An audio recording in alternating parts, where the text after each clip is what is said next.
Pak, Wali Songo itu nggak ada bukti yang otentik. Semuanya kata-kata kata sepuh kita, kata ini kita. Mana? Apakah Wali Songo meninggalkan buku tulisan? Kalau Imam Bukhari ada Sahih Bukhari, Al-Adabul Mufrad. Imam Syafi'i ada Imam Ahmad Musnad Imam Ahmad bin Hambal. Iya. Tapi nggak ada kitab Sunan Bonang. Adanya Sunan Abu Daud, Tirmidzi, Nasai, Ibnu Majah. Ya. Sementara kitab Sunan Bonang nggak ada. Sunan Gunung Jati nggak ada. Makanya apa? Ya. Karena tidak ada bukti yang otentik tentang Wali Songo, kita tidak bisa memastikan. Sebenarnya Wali Songo itu tidak ada karena tidak pernah mengarang buku. Karena ya, Wali Songo tidak ada karena tidak pernah mengarang buku. Jadi tidak ada buktinya katanya. Jadi berita itu sudah tersebar kemana-mana. Jadi seolah mereka mengatakan berdasarnya Wali Songo itu karena hanya buku saja, karena nggak pernah mengarang buku, jadi tidak ada buktinya. Itu Bu ya. Belajar Bu ya pertanyaannya. Baik, sederhana. Nah, terima kasih. Waalaikumsalam warahmatullahi wabarakatuh. Waalaikumsalam warahmatullahi wabarakatuh. Kalau saya ketemu orang tersebut enak. Saya akan bertanya kepada ustadz tersebut, Islam pertama kali masuk tahun berapa coba dalam sejarah? Kemudian pertama kali kitab dikarang di Indonesia siapa? Siapa yang ngarang kitab pertama kali di Indonesia?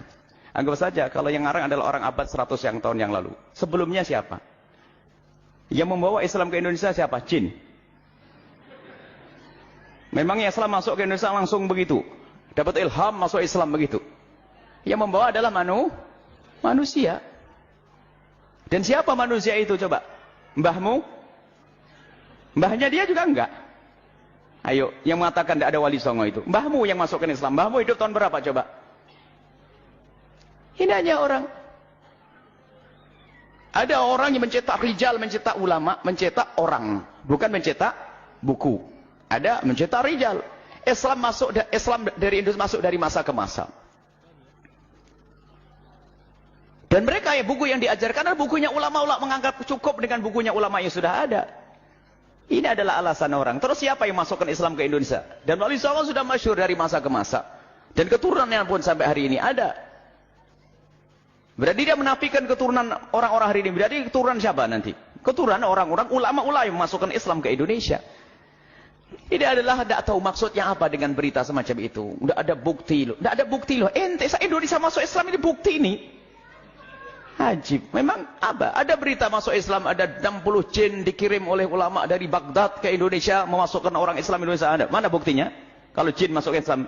Ulama. Dan bagaimana kisah perpindahan ulama-ulama Hadramut ke Gujarat, dari Gujarat ke pantai Pasai, Danau Pasai, Samudra Pasai, kemudian masuk, kemudian berkenal dengan kisah raja-raja bagaimana. Dan kuburnya ada. Dan alhamdulillah masuk Islam. Sebab yang masih punya mbah-mbah yang mbahnya masuk Islam, mbahnya siapa yang masukkan? Apa mbahnya dia itu masukkan? Tidak. Anggap saja kalau mbahnya dia masuk Islam dari turunan ke-7, siapa yang masukkan? Pakai karangan kitab mbahnya dulu. Itu orang membuat fitnah. Ada kedengkian kepada ulama, jauh daripada ulama. Bukan saja Indonesia, lihat tempat-tempat yang lain dimasuk orang-orang ulama masukkan Islam. Tidak harus mengarang buku, mengarang kitab. Dan alhamdulillah para ulama-ulama kiai-kiai gede yang hari ini mengeluarkan ulama nggak punya karangan kitab banyak kok. Banyak hari ini sebagai contoh.